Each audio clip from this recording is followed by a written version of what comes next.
One of my favorite arts organizations is an organization called the Red Door Project. Their mission statement, I love it, is the mission of the Red Door Project is to change racial ecology through the arts. It's like, Nice. now talk about, like just grandiose in your vision, Yeah. right?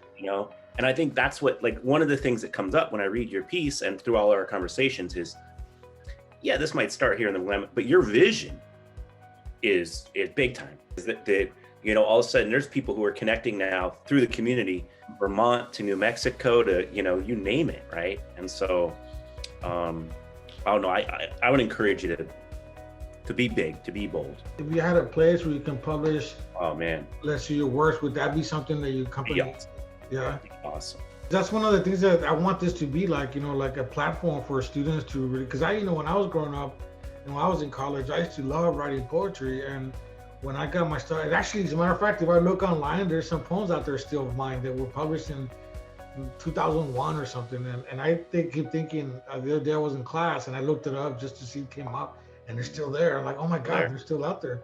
Yeah. But I remember that when I printed those, it just gave me this encouragement of continuing and moving forward and doing things. And so that's kind of like wanted to create something like that. For example, for teachers, to have a place to go, and for teachers to know that they have a place to go and send things to, and have that connection. So do you think that something like this will work in that sense? Be awesome.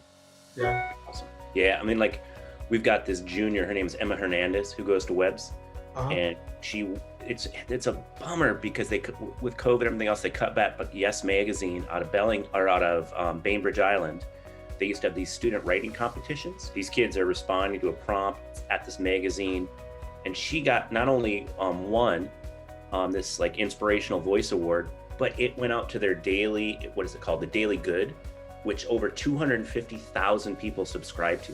So here's this kid from Woodburn, right, who writes this essay, and it's in the hand of 250,000 people, right? So I'm trying to find more places like that.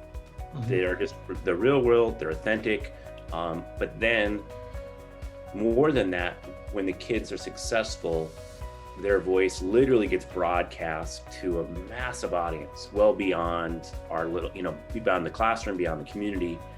And I think that's super, super powerful.